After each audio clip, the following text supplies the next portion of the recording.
आदरणीय दर्शकवृन्द नमस्कार, म विक्रम श्रेष्ठ न्यूज एन्ड भ्यूजमा यहाँलाई हार्दिक स्वागत छ। दर्शकवृन्द, यो साता चीनसँग सीमा जोडिएको हुम्लाको लाप्चा क्षेत्रमा चीनले भवन बनाएको विषयले राष्ट्रिय राजनीति तरङ्गित बन्यो। नामखा गाउँपालिका 6 मा पर्ने लाप्चामा नेपालीले वस्तुभाउ चरिचरण गराउँदै आएको ठाउँमा चिनिया पक्षले भवनहरू बनाएर नेपालीलाई प्रवेश निषेध गरेको खबरहरू मिडियामा सार्वजनिक भयो र यसले तरङ्गित बनायो। हुम्लाका सहायक प्रमुख जिल्ला अधिकारी दत्तराज हमाल, नामखा गाउँपालिकाका अध्यक्ष विष्णुबहादुर तामाङले सञ्चार माध्यमहरूमा त्यहाँको स्थानीयको कुरा सुन्दा र संरचना हेर्दा चिनिया संरचनामाथि प्रश्न उठेको अभिव्यक्ति दिएका थिए। त्यो ठाउँमा भ्रमण गरेर अवलोकन गरेर अध्ययन गरेर फर्किसकेपछि र उनीहरूका अभिव्यक्तिले चीनले सीमा मिचेर भवन बनाएछ कि भन्ने धेरैलाई शङ्का पनि लाग्यो र यो हप्ता यो विषय चर्चामा रह्यो। यो आशंकाको बल किन पुग्यो भने जुन ठाउँमा चिनिया पक्षले भवन बनाएको थियो त्यो ठाउँदेखि नजिकै दुई देशको सीमा छुट्याउने स्तम्भ नेपाली पक्षले भेट्टाएको थिएन। त्यो 11 नम्बरको पिलर जो अहिले चर्चामा छ, विक्रम सम्वत 2019 सालमा राखिएको पिलर नम्बर 11 बारे नेपाली पक्ष वर्षौंदेखि अनभिज्ञ थियो। एकातिर सीमा स्तम्भ नभेटिनु, अर्कोतिर स्थानीयले केही वर्ष अघिसम्म आफूहरूले प्रयोग गरेको भूमिमा चिनिया पक्षले भवन बनाएको भनेपछि केही गडबड भयो कि भन्ने धेरैलाई लाग्यो। भारतसँगको सीमामा ठाउँ ठाउँमा समस्या भइरहने भएकाले हुम्लाको सीमाबारे पनि नेपाली संवेदनशील भए। जो चर्चामा आयो कतै भूमि मिचिएकै त होइन भन्ने विषयमा। हुम्ला सदरमुकाम सिमीकोटबाट लाप्चा झन्डै 100 किलोमिटरको दूरीमा छ र नजिकैको तुमलिङ गाउँदेखि एक दिन पैदल हिँडेपछि मात्रै त्यो ठाउँमा पुग्न सकिन्छ र नेपालीहरू निकै कम मात्रामा त्यहाँ जान्छन्। त्यहाँ जाने मुख्य दुई काम हुन्छन् त्यहाँको स्थानीयको, एक चौरी चढाउने र अर्को सीमापारीको ताक्लाकोट भन्ने बजार छ, त्यस बजारमा बजार भर्न जाने अथवा किनमेल गर्न जाने। भदौको दोस्रो सातातिर हुम्लाका सहायक सिडिओ हमाल लाप्चा क्षेत्र पुगेका थिए र यो विषय बाहिर आइसकेपछि त्यहाँका हुम्लाका सिडिओ चिरञ्जीवी गिरी पनि सो क्षेत्रमा पुगेका छन् र अहिले 11 नम्बर पिलर भेटिएको खबर छ। बुधबार यो खबर सार्वजनिक भयो, अर्थात् हिजो। यद्यपि सीमामा समस्या छ या छैन भन्ने अझै गर्वमै रहेको छ, किनकि त्यहाँ पुगेका प्रमुख जिल्ला अधिकारी गिरीको नेतृत्वको टोलीले अध्ययन गरेर फर्किसकेपछि प्रतिवेदन तयार पार्दैछ र त्यो प्रतिवेदन सार्वजनिक भइसकेको छैन। यद्यपि संघीय सरकारले अथवा मन्त्री परिषदका प्रवक्ता परराष्ट्र मन्त्री समेत रहेका प्रदीप गेवालीले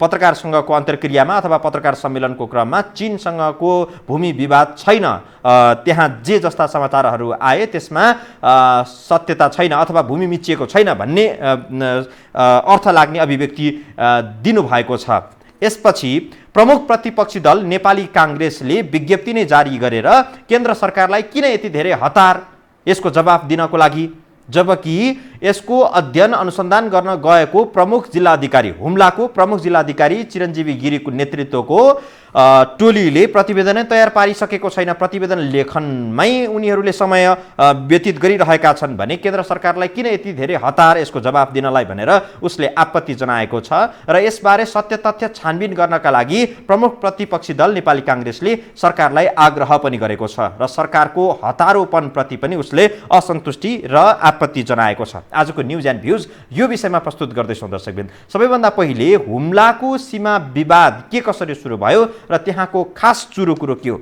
यस सम्बन्धी तयार पारेको एउटा भिडियो रिपोर्ट यहाँसँग प्रस्तुत गर्छौँ। त्यसपछि अरू रिपोर्टहरू पनि हामीसँग छ, आम दर्शक महानुभावहरूको प्रतिक्रिया पनि लिन्छौँ।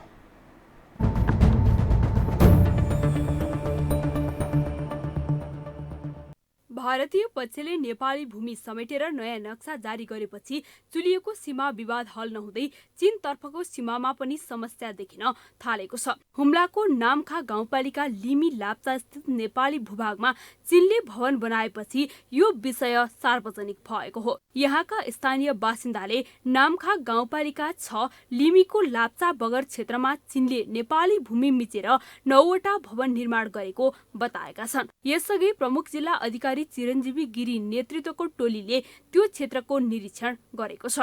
हामी त्यहाँ पुगिसकेपछि त्यो दुईटा भवन त 4 वर्ष अगाडि नै चिनिया पक्षले निर्माण गरेको थियो र तर उहाँहरूले त्यो हालसम्म चाहिँ प्रयोगमा ल्याएन, त्यो व्यावहारिक रूपमा छोडिएको थियो।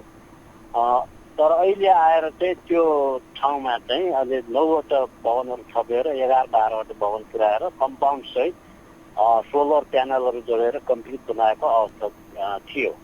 त्यो हुँदाखेरि चाहिँ अब हाम्रो चाहिँ त्यो भवनभन्दा दायाँ साइड लाप्चा स्यार बन्ने ठाउँमा चाहिँ हाम्रो 12 नम्बर पिलर चाहिँ त्यो रहेको छ।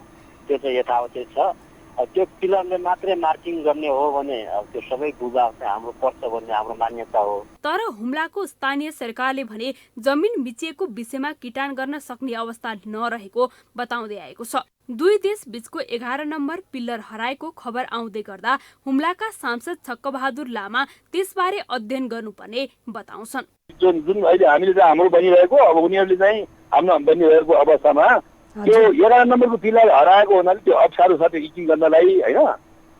अब फेरि हाम्रो सिडिओ साहबले भर्खरै सिडिओ साहबहरू जानुभयो। सिडिओ साहब अनि त्यहाँको जिल्लाको मेजर साहब हैन र तपाईँको चाहिँ अनि यो सशस्त्रको डिएसपी अनि जनपदको चाहिँ इन्सपेक्टर अनि गाउँपालिकाको अध्यक्ष र त्यहाँको सम्बन्धित त्यो लिमी एरियाको चाहिँ अनि वडा नम्बर 6 को वडा अध्यक्ष समेत गएर त्यहाँ अहिले चाहिँ अलि भेटघाट गर्ने कोसिस गरिरहेछन्। चिनिया पक्षले हुम्ला स्थित नेपाल चीन सीमा क्षेत्रको नेपाली भूभागमा भवन निर्माण गरेको समाचारलाई लिएर काठमाडौँ स्थित चिनिया दूतावासले भने खण्डन जारी गरेको छ। चिनिया दूतावासका प्रवक्ता वाङले चीन र नेपालबीच भूमि सम्बन्धी विवाद नभएको बताएका छन्। उनले दुवै पक्षले जहिले पनि सीमा मामिलामा संवाद गर्न सक्ने बताएका छन्। नेपालका विज्ञ पनि सीमामा आएको समस्यालाई कूटनीतिक संवादबाटै हल गर्नुपर्नेमा जोड दिन्छन्। कूटनीति भनेको एउटा प्रक्रिया हो। यो प्रक्रियाले टाइम लाग्छ। कमसेकम चाहिँ वार्ता सुरु भयो भनेदेखि त्यसले अर्को दिशातिर त लैजान्छ नि। हामी चाहिँ टेबलमा छौँ अनि 3-4 महिनामा 6-7 महिनामा हामी भेट्छौँ, आफ्ना कुराहरू राख्छौँ। हामीले हाम्रो प्रमाण छ भन्छौँ, उनीहरूले आफ्नो प्रमाण छ भन्छन् भने ती प्रमाणहरू हामी जुटाउँछौँ। त्यहाँ चाहिँ क्रस चेक गर्छौँ एकअर्काका। त्यसरी जाने हो नि।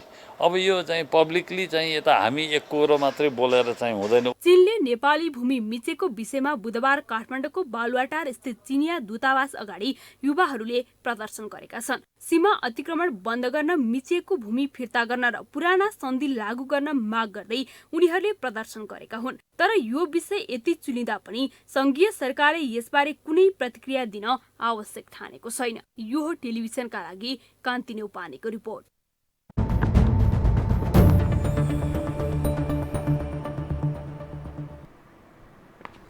जानकारीमा नभएको अथवा हामीले खोज्दा नभेटेको 11 नम्बर पिल्लर बुधबार भेटिएको छ र पिल्लर जहाँ थियो त्यही भेटिएपछि यस क्षेत्रको विवाद अब यो विवादको रूपमा रहेन।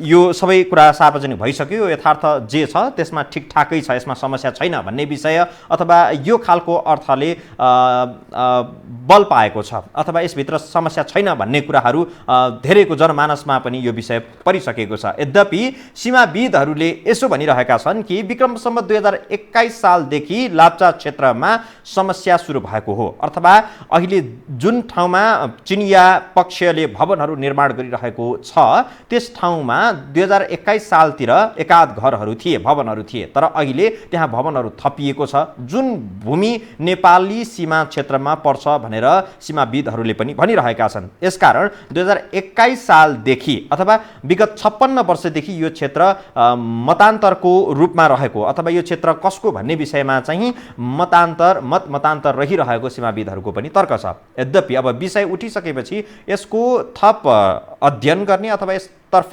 स्पष्ट हुन जरुरी देखिएको छ। खास 2021 सालदेखिको त्यस क्षेत्रबाट सुरु भएको मतान्तरहरू के हुन्, त्यस यता पञ्चायत सरकारदेखि अहिले नेपाल सरकारसम्म आइपुग्दाखेरि भए गरेका त्यस सम्बन्धी गृह कार्यहरू के हुन्, छलफलहरू के भए, यस सम्बन्धी तयार पारेको एउटा भिडियो रिपोर्ट छ दर्शकबिन र सँगसँगै नेपाल सरकारले पछिल्लो समय दिएको अभिव्यक्ति के हो, निष्कर्ष के हो, यो विषयमा पनि तयार पारेको एउटा भिडियो रिपोर्ट छ जहाँ नेपाली काङ्ग्रेसले पनि जवाफ दिन सरकारले हतार गर्यो भन्ने टिप्पणी गरेको छ। यो विषय समेत समावेश गरी तयार पारेको एउटा रिपोर्ट।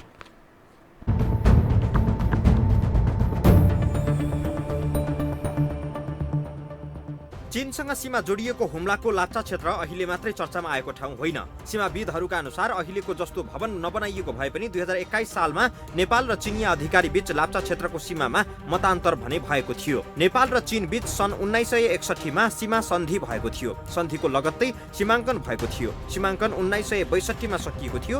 अहिले नेपाल र चीन सीमामा दार्चुलादेखि ताप्लेजुङसम्म 79 मुख्य र 21 सहायक गरी 100 वटा सीमा निर्धारक ठाउँ छन्।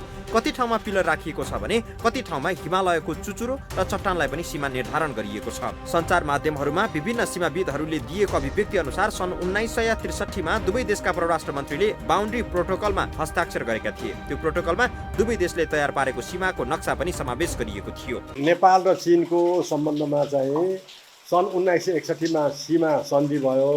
1961-62 मा सीमाङ्कन नै भयो, पिलरहरू गाडियो हो कि। त्यसपछि 1963 मा बाउन्ड्री प्रोटोकलमा हस्ताक्षर भयो, जम्मै सीमाङ्कन बनेर नक्सा पनि बनाएर। अनि त्यसपछि सन् 1979 मा त्यो बाउन्ड्री प्रोटोकल रिन्यू भयो, नवीकरण गरियो।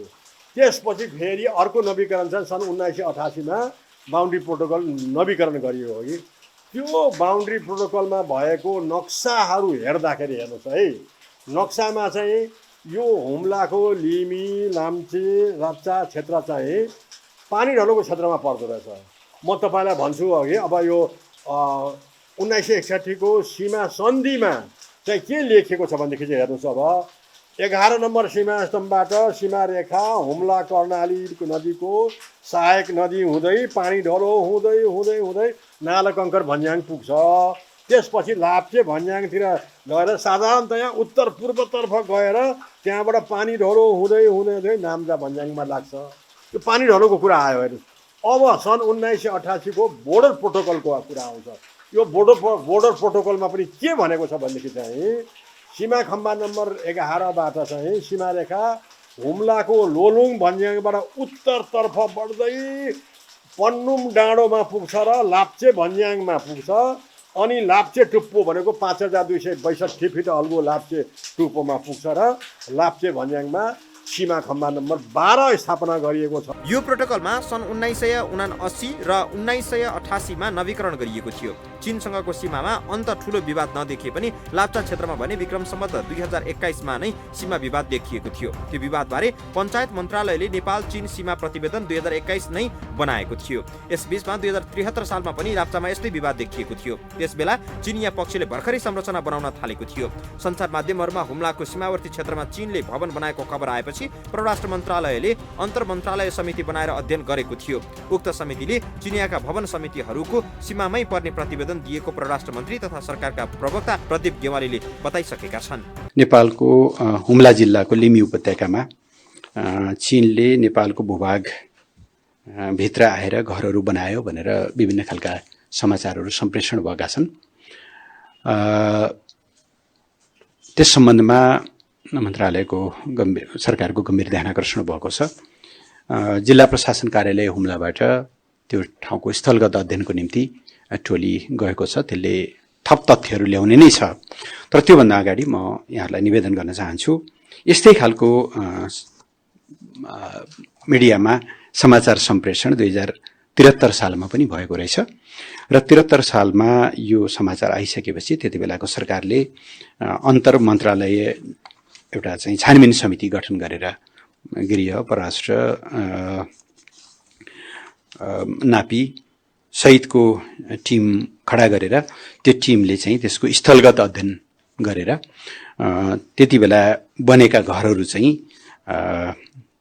नेपाल चीन सीमाभन्दा 1 किलोमिटर भित्र नेपाली चिनिया भूभागमै भएको भनेर त्यति बेला प्रतिवेदन दिएको स्थिति रहेछ। अहिले त्यही ठाउँमा नै बनाइएको जानकारी प्राप्त भएको छ। नेपाल चीन बीचमा सीमा समस्याहरू छैनन्। कहीँ कतै त्यस्ता देखा पर्यो भने पनि बसेर छलफल गर्ने एउटा सौहार्द सम्बन्ध हाम्रो छँदैछ। त्यसैले यस्ता विषयहरूमा कुनै पनि रिपोर्टिङ गर्नु पूर्व सम्बन्धित मन्त्रालयको सम्बन्धित विभागको आधिकारिक धारणा बुझेर सम्प्रेषण गर्नु राम्रो हुन्छ। संवेदनशील विषय हो, दुई देशको सीमाको विषय र आधिकारिक ढङ्गले नै समाचारहरू सम्प्रेषण गरिनुपर्छ। स्थलगत अध्ययनको निम्ति गएको टोली फर्केर आइसकेपछि थप केही कुराहरू भयो भने हामी यहाँलाई त्यो सेयर गर्ने नै छौँ। चिनिया भवन उसकै भूमिमा पर्ने प्रतिवेदन आए पनि 11 नम्बर पिलर कहाँ छ भन्ने पत्तो लागेको थिएन। कसैलाई थाहा भएको भए पनि यो हुम्ला प्रशासन कार्यालयको रेकर्डमा थिएन। जे होस्, त्यहाँ खचिएका सुरक्षाकर्मी सहितको अनुगमन टोलीले बुधबार पिलर भेटाएको छ। हिल्साबाट बिहान 4 बजे हिँडेको सुरक्षाकर्मीको टोलीले समुद्री सतहदेखि 5275 मिटर उचाइमा रहेको शिवस्याडा भन्ने स्थानमा पिलर भेटाएको हो। सिडिओ चिरञ्जीवी गिरीको टोलीले सीमा क्षेत्रमा अनुगमन गर्दा देखेको वस्तुस्थितिको प्रतिवेदन तयार पार्दैछ। काठमाडौँ स्थित चिनिया दूतावासले पनि उक्त क्षेत्रबारे प्रमाणहरू फेरि भिडाउन आफूहरू तयार रहेको बताएकोले पनि नेपालले त्यसो गरे फेरि यस्तो विवाद नआउने सीमाविदहरूको तर्क छ।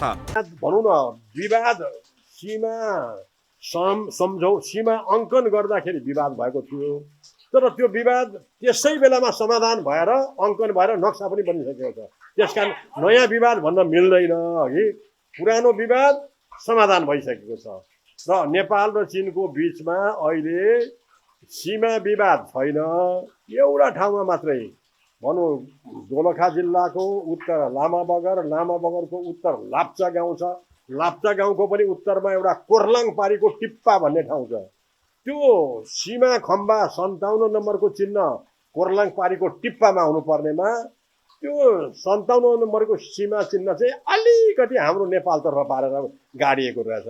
त्यसबाट 6 हेक्टर जमिन भनेको लगभग 9 बिघा जमिन जति चाहिँ विवाद परेको छ। त्योदेखि बाहेक नेपाल र चीनको बिचमा चाहिँ सीमामा विवाद छैन। 61-62 मा जति विवाद भयो त्यो विवाद सौहार्दपूर्ण तरिकाले पञ्चशीलको सिद्धान्तको आधारमा नेपाल र चीन समान हक अधिकार भएका हुन् चाहिँ विश्व रङ्गमञ्चमा भने भातृत्वको हिसाबले त्यही बेलामा समाधान भइसकेको छ। अहिले यो हुम्लाको निमीमा आएको चाहिँ पुरानो कुरो समाधान भइसकेको कुरोलाई फेरि यहाँ बासिन्दा नेपालका बासिन्दाले के भनेछन् भने हाम्रो बाबुबाजेले त भेडा चौरी त हामीले ओपरसम्म चलाउने गरेका थियो, त्यो अहिले चीनले बनाएको भुवासँग चलाउने गरेको थियो हाम्रो भनेर भनेछ अघि। तर त्यो बेलामा नै सन् 1981 मा यसरी विवाद परेर समाधान भइसकेको कुरो हो यो। यता प्रमुख विपक्षी दल नेपाली काङ्ग्रेसले हुम्लामा नेपाल चीन सीमा अध्ययन प्रतिवेदन तत्काल सार्वजनिक गर्न माग गरेको छ। लिमी उपत्यकामा चिनिया पक्षले नेपाली भूमि अतिक्रमण गरेको खबर आएपछि हुम्लाका प्रमुख जिल्ला अधिकारीको नेतृत्वमा टोली सो क्षेत्रमा गएको थियो। टोलीको रिपोर्ट नआउँदै सरकारले चीनले नेपाली भूमि अतिक्रमण नगरेको बताएको छ। त्यसलाई हतारको टिप्पणी भनेको काङ्ग्रेसले स्थलगत भ्रमणमा गएको टोली सदरमुकाम फर्किए पश्चात वास्तविकता बाहिर नआएको भन्दै असन्तुष्टि जनाएको छ।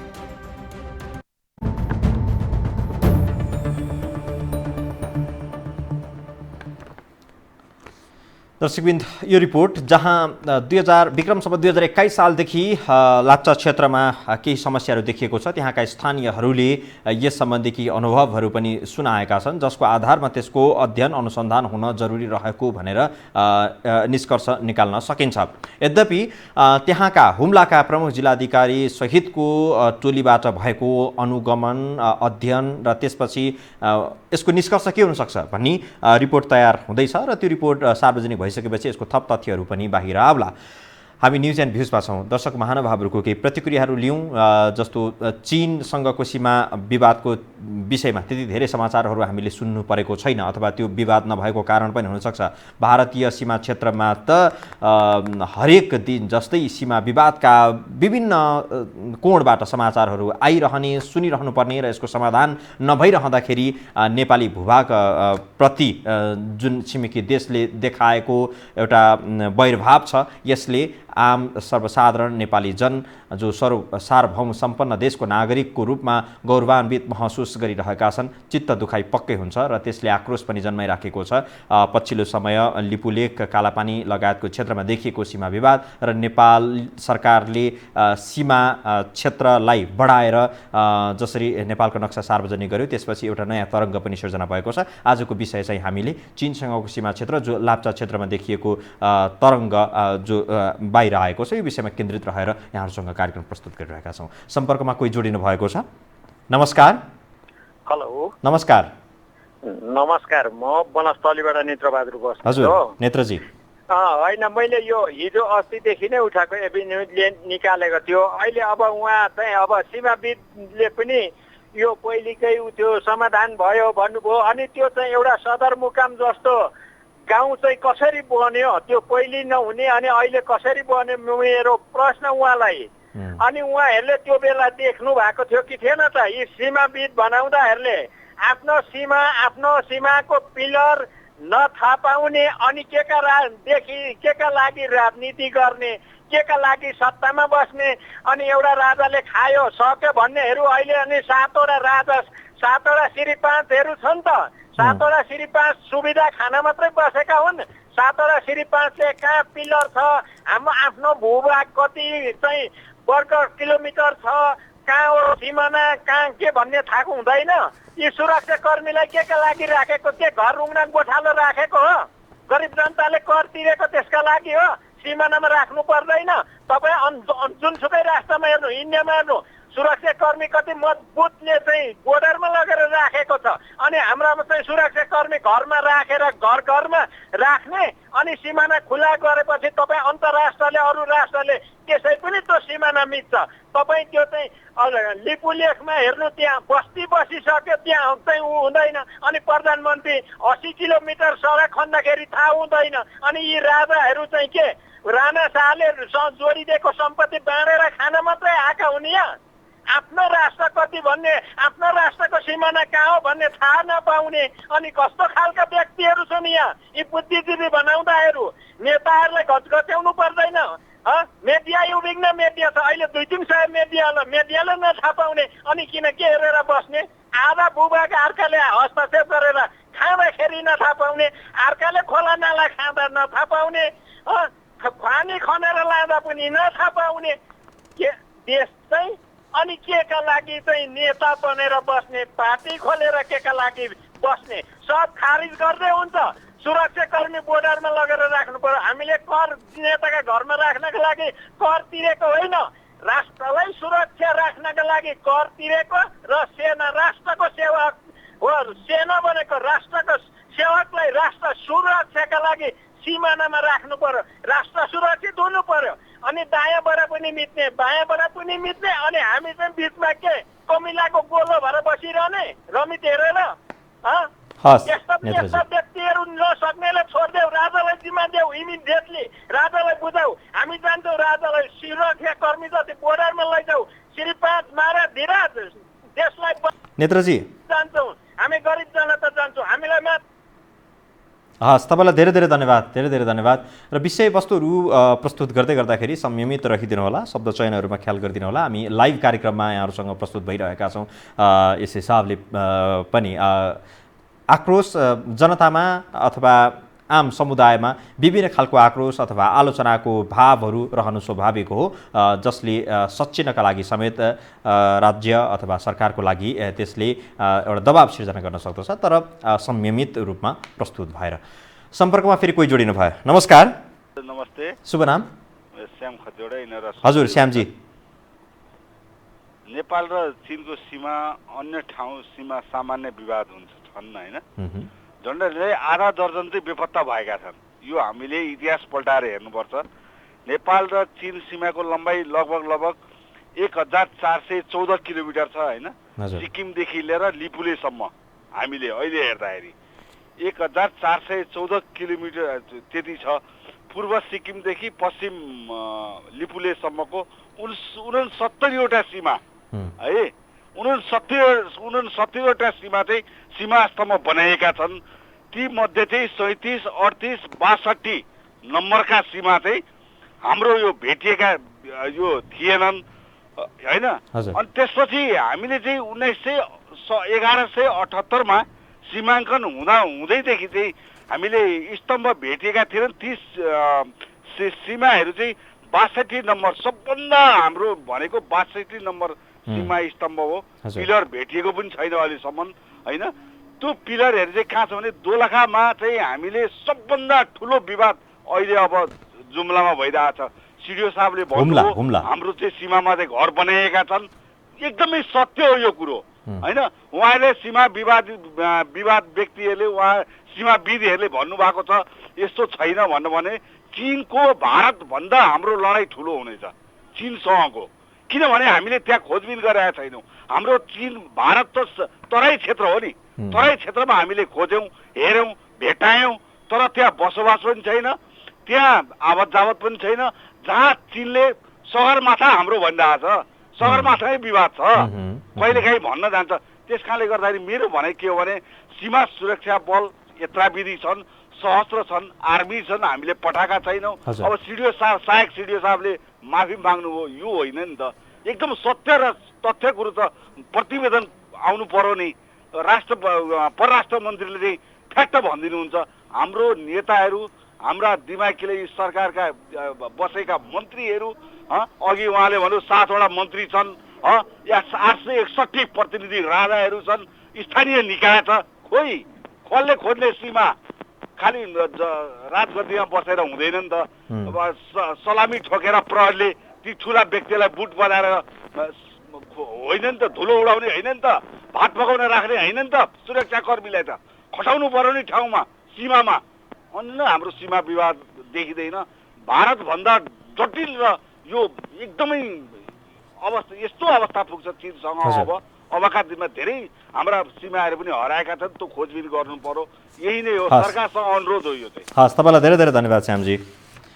दर्शकवृन्द, नेपालको सीमा क्षेत्रभित्र चिनिया सीमाको करिब 100 वटा सीमा निर्धारक ठाउँहरू रहेका छन् र त्यसमध्ये दार्चुलादेखि ताप्लेजुङसम्म 79 वटा मुख्य र 21 वटा सहायक गरेर 100 वटा सीमा निर्धारक स्थानहरू रहेका छन् र तीमध्ये कतिपय ठाउँमा पिलर छन्। अघि हामीले 11 नम्बर पिलर देखाए जस्तै कतिपय ठाउँमा भने हिमालका टाकुराहरू अथवा पिकहरूलाई सीमाको निर्धारक सम्झेर अथवा मानक मानेर सीमा निर्धारण गरिएका छन्। कतिपय अवस्थामा हिमालको ठाउँमा पिलर समेत भाँचिएर हराएको अवस्थाहरू पनि छन् र ती पिलरहरू अब फेरि निर्धारण गर्नका लागि अथवा व्यवस्था गर्नका लागि पनि सरकारले पहल कदमी लिनुपर्ने होला। तर यसतर्फ भने सधैँ भारत र नेपालको सीमा क्षेत्रभित्रको विषयहरू चाहिँ धेरै चर्चामा आइरहने र उत्तरी अर्को छिमेकी राष्ट्र चीनसँगको सीमा क्षेत्र जो भौगोलिक हिसाबले पनि कठिनाई र भौगोलिक हिसाबले पनि दुर्गम रहेको अथवा भौगोलिक हिसाबले पनि त्यहाँ पुग्नका लागि समस्या हुने ठाउँहरू छन्। ती ठाउँहरूको पनि अब फेरि एकपटक राम्रोसँग यसको अध्ययन र अनुसन्धान हुन जरुरी छ र त्यसलाई फेरि नवीकरण गर्थे अथवा सीमा रेखाङ्कनहरूलाई फेरि एकपटक पुनरावलोकन गर्नुपर्ने अवस्था आएको छ। त्यो पाठ यो घटनाबाट पनि हामी सिक्न सक्छौँ अथवा हामीलाई सचेत गराएको छ। सम्पर्कमा फेरि कोही जोडिनु भयो। नमस्कार। नमस्कार विक्रम सर, म गङ्गा प्रसाद सर नेपाली। हजुर गङ्गाजी, वास्तवमा हजुरले पृष्ठमा भन्नुभयो, मुख्य कुरा त्यही नै हो। तर हाम्रो सीमा सम्बन्धी कुरा गर्नुपर्दा पहिले त नेपालका हाम्रो कर खाएर कुर्सीमा बस्नेहरू किसानले तरकारी बारीमा राख्ने बुख्याचा हुन्, विदेशी गुप्तचरको रकमको भरमा बाँचेका छन्, आफ्नो देशको भन्दा पराईकै प्रतिरक्षा गर्छन्। दक्षिणको शत्रु राष्ट्र इन्डियाभन्दा चीनको तुलनात्मक रूपमा समस्या त कमै छ, लचिलो पनि छ, वार्ता पनि गर्छ। तर यहाँका बुख्याचाहरूको कारणले गर्दा उसले पनि अहिले अतिक्रमण गर्न थालेको छ। र अहिले जो रिपोर्ट आउँदै त्यस्तो रिपोर्ट नआउँदै, स्थलगत रिपोर्ट नआउँदै परराष्ट्र मन्त्री र प्रवक्ताले जुन कुरा दिए यो चाहिँ गैर जिम्मेवारी कुरा छ र उनी अनुभवी पनि छैनन्, उनमा योग्यता पनि छैन, दक्षता पनि छैन। र त्यो अर्को कुरा चाहिँ हजुरको के म भन्न चाहन्छु भनेदेखि उनले जुन अहिले त्यहाँको प्रशासनिक अधिकृत र सिडिओहरूले अलिकति समस्या छ कि भनेर भन्ने कुरा गरे भनेर उनीहरूलाई कारबाही गर्दैछन्। यसले गर्दाखेरि यिनीहरू कसको पृष्ठपोषक गर्दैछन् त्यो कुरा चाहिँ हामी शङ्काको दृष्टिले हेर्छौँ र अब उहाँलाई चुनौती पनि दिन चाहन्छौँ कि हाम्रो तिमीहरूले अब जति खाइसक्यौ, हाम्रो ऋण तिमीहरूलाई हामीले तिरिसक्यौँ, किनिसक्यौँ। त्यस कारणले अब हाम्रो यो भूमिको बारेमा चाहिँ यसरी गैर जिम्मेवारी कुरा नगर भन्न चाहे। नमस्कार। हस्, तपाईँलाई धेरै धेरै धन्यवाद गङ्गाजी। न्युज एन्ड भ्युजमा छौँ। सम्पर्कमा फेरि कोही जोडिने क्रममा हुनुहुन्छ, म उहाँलाई स्वागत गर्न चाहन्छु। विचार र अभिव्यक्तिहरू पनि दर्शक महानुभावहरूको हामीले राख्दैछौँ यो कार्यक्रममा हरेक दिन जस्तै र आज पनि जोडिरहेका छौँ। सम्पर्कमा कोही जोडिनु भयो। नमस्कार। नमस्कार। हजुर, शुभ नाम? नमस्ते, केपी चौधरी। हजुर चौधरीजी, छोटोमा। म कैलाली धनगढीबाट हो। हजुर, केपी चौधरी। भन्नुहोस्, विषयमा प्रवेश गर्नुहोस्। यो जुन हामीले यो सीमा विषयमा अब बेला बेलामा हजुरले अब तपाईँकै एउटा न्युज यस्तो छ र चिजहरू चाहिँ उब्जाइराख्नुहुन्छ। पहिलो कुरो त एउटा के छ भन्नुहुन्छ भनेपछि नि हाम्रा नेपालका शासकहरूले अहिलेसम्म जति तर खाएर बसेका छन् त्यसमध्येका पनि शासकहरूले त एउटा गरे त यसको दोषी भनेको फेरि कर्मचारीहरू पनि हो। किनभने कर्मचारीहरू किन दोषी छ भनेर मलाई यो भन्नु खोज्दा यो तपाईँको कहाँनिर बिग्रिरहेछ भन्नुहुन्छ भने राजनीतिक दलहरू त तपाईँको के छ भन्नुहुन्छ भने यो 2-4 वर्ष सरकारमा रहन्छ, यो जान्छ आउँछ, त्यसको त कुनै भेल्यु रहँदैनन्। तर अब यो कर्मचारीको हातमा यो देश चाहिँ लामो समयदेखि चल्दै आएको पनि अवस्थाहरू छन्। अब यसमा चाहे हाम्रो हिमालको भूमि होस् चाहे तराईको भूमि होस्, 1 इन्ची पनि थिचोमिचो भएपछि तपाईँ हाम्रो मुटु पोल्छ, त्यो सत्य कुरो हो, त्यसमा इन्कार गर्न सकिन्न। तर हिमालको भूभाग तपाईँको थोरै थिचे पनि यो के अरे दक्षिणतिरको भूभाग बढी थिचे पनि पीडा उत्तिकै हुन्छ। अब नेपाल सरकारले मलाई लाग्छ अब गर्नु बेला चाहिँ के देखिन्छ भनेपछि अहिलेसम्मको प्रेटमा जे भयो यसलाई चाहिँ तपाईँको भयो। अब चाहिँ के गर्नुपर्ने देखिन्छ भनेपछि सुझावको रूपमा चाहिँ हामीले भन्नु पर्यो भनेपछि नेपाल सरकारसँग चाहिँ तपाईँको यो तपाईँको बााउन्ड्री गर्ने तारबार गर्ने अथवा सीमाकन गर्ने क्षमताहरू छैन भने नेपाली जनताबाट चाहिँ मलाई लाग्छ तपाईँको धेरै होइन 500 रुपियाँ गरेर उठाए पनि हाम्रो मुलुकलाई हामी जे जति भूभाग बाँकी छ हिजोको दिनमा चाइनाले भारतले थिचोमिचो गरेर पनि रहेका जति छ त्यो बाँकी सम्पत्तिलाई हामी बचाउने चाहिँ हिम्मत गर्नुपर्छ। त्यो गर्न सकेन भने भोलि नेपाल एका देशमा एउटा राजा थियो भन्ने खालको जुन इतिहास छ त्यो तरिकाले नेपाल एउटा थियो भन्ने मात्रै रहन्छ। त्यसले गर्दा यो हाम्रो नेपालका शासकहरू ब्युरोक्रेसी र डेमोक्रेसी बिचको जुन यो तपाईँको द्वन्द्व छ यो द्वन्द्वले गर्दा तपाईँको मुलुक दलदलमा फसेको अवस्था छ र यो नेपाली भूभागलाई पनि मुक्ति दिनु पर्यो, नेपाली जनतालाई पनि मुक्ति दिनु पर्यो। हस्, तपाईँलाई धेरै धेरै धन्यवाद चौधरीजी, धेरै धेरै धन्यवाद। न्युज एन्ड भ्युजमा आम दर्शक महानुभावहरूको हरेक विषयमा उठेका विचार र अभिव्यक्तिको स्वतन्त्रतालाई हामीले यसमा स्थान दिने गरेका छौँ र तर्कशील यहाँहरूको प्रस्तुति अथवा अभिव्यक्तिको लागि हामी आभार पनि प्रकट गर्न चाहन्छौँ। फेरि सम्पर्कमा कोही जोडिने क्रममा हुनुहुन्छ। नमस्कार, कोही जोडिने क्रममा हुनुहुन्छ।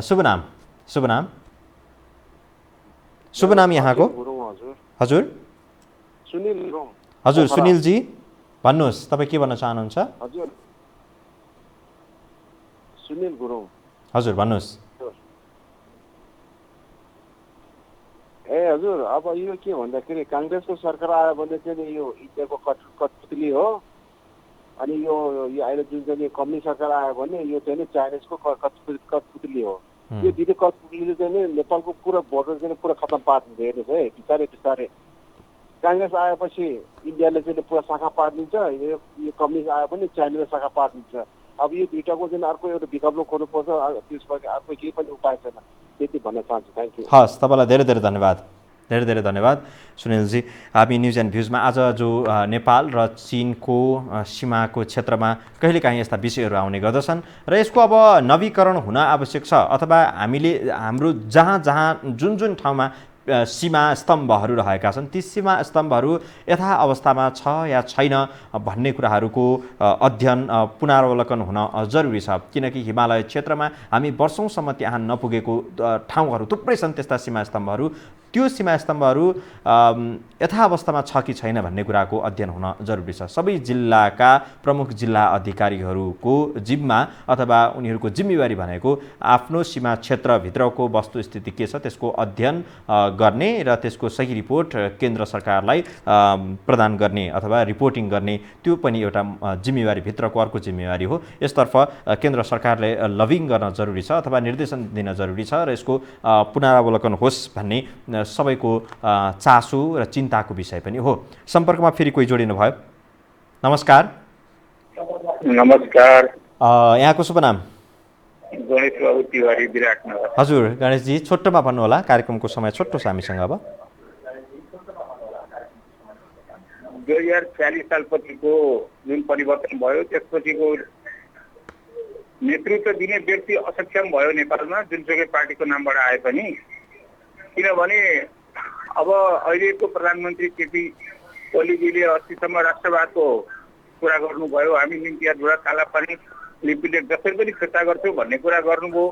अब अहिले आएर चाहिँ किताब पनि नछाप, त्यत्रो क्याबिनेटबाट बिटिआईबाट पास गर्नुभयो, टिचर नक्सा निकाल्नुभयो, किताब पनि छाप्ने पाठ्यक्रममा राख्ने भनेर अहिले आएर चाहिँ बन्द गर्नु भनेपछि यो यस्ता नेतृत्व दिने व्यक्तिहरूले सीमाको सुरक्षा हुन्छ, जनता देश बच्छ भन्ने कुरा कसरी पत्याउने? प्रधानमन्त्री जस्तो मान्छे हेर्नु सानो सानो कुरामा बेलायत र अर्जेन्टिनाको लडाइँ भयो, 14वटा सिमाना चीनको जोडिएको, प्रत्येकसँग आफ्नो समस्या छ। सानो ठुलोको आफ्नो किसिमको लडाइँ हुन्छ, तर के भने आफ्नो सिमाना त कसैले पनि छोड्दैन। हेर्नुहोस्, हजुरको प्रत्येक देशको, पाकिस्तान भारतको पनि कश्मीरी मुद्दा चलिरहेछ। अहिले युएनमा हिजो कुरो उठ्यो, टर्कीले उठाइदियो, हाम्रो त युएनमा पनि उठाउन सक्दैन। अब यहाँ आफैले कुरा गरेको छ, आफैले अब नबढाउनु छोडिदिनु भनेपछि अब यस्तो नेतृत्वबाट सीमा सुरक्षा हुन्छ। अहिले जुनसुकै व्यवस्था आए पनि, जुनसुकै पार्टीको नेतृत्व आए पनि यहाँ कसैले पनि केही पनि गर्न सक्दैन। अब यस्तो बेलामा यिनीहरू पार्टीको यस्तो भयो उस्तो भयो, अब उनीहरूको कार्यकर्तालाई र केन्द्रीय सदस्यलाई तल भत्ता दिने भनेर चाहिँ जनता खान नपाएको छ। चाइनाको अस्तिसम्म 36 हेक्टर जमिन मिचिएको छ, आएको थियो। अहिले त प्रत्येक देवाली परराष्ट्र मन्त्रीजी भन्छन् केही पनि छैन, मिचिएको छैन, समस्या नै छैन चाइनासँग भन्छन्। त्यही हुम्लामा गएर सिडिओ समथिङकै हमाल निमित्त सिडिओले गएर जाँदाखेरिमा उसलाई कारवाही गरिएको छ। हेर्नुहोस्, अहिले यिनीहरू परराष्ट्र मन्त्रीले गएर केही पनि सीमा मिच्याउ छैन, हाम्रो सब ठिक छ भन्ने मान्छेहरूले तिनीहरूले सीमाको रक्षा गर्न सक्छन्? आजभन्दा 2 महिना अगाडि माधव कुमार नेपालले दक्षिण बेल्टमा तारबार लाउनुपर्छ भनेर संसदमा कुर्लिए। त्यस्तो प्रधानमन्त्री जस्तो अलिकति ओइटी मान्छे हो, बोल्न अलिक विचार गर्नुपर्छ। हावा तालले बोलिदिने गर्नु त केही पनि छैन। हेर्नु, खबरो नारा दिनु छ यहाँ। तर यस्ता मान्छेलाई हामी कसरी विश्वास गर्ने? देश कसरी सुरक्षित हुन्छ, सीमा कसरी सुरक्षित हुन्छ? त्यस कारणले विश्वास गर्ने लायकको एउटा पनि मान्छे आएन। हस् गणेशजी, धेरै धेरै धन्यवाद तपाईँलाई, धेरै धेरै धन्यवाद अभिव्यक्तिको लागि। र हामी न्युज एन्ड भ्युजमा लाइभ यहाँहरूसँग प्रस्तुत भइरहेका छौँ र यस सँगसँगै कार्यक्रमको समयावधि पनि सकियो। आज हामीले जो विषय उठायौँ यो संवेदनशील विषय हो र जे विषयमा कठिनाइहरू छन्, अवरोधहरू छन् र समस्याहरू छन् त्यसलाई चिर्न र समाधान गर्नका लागि सरकारका हरेक निकाय व्यक्तिहरू सचेत र संवेदनशील बन्न जरुरी छ। आजलाई यति नै यो कार्यक्रम, भोलि पुनः उपस्थित हुनेछौँ। आजलाई न्युज एन्ड भ्युजबाट मेरो इन्टायर टिम सहित म विक्रम श्रेष्ठ बिदा चाहन्छु। नमस्कार, शुभरात्रि।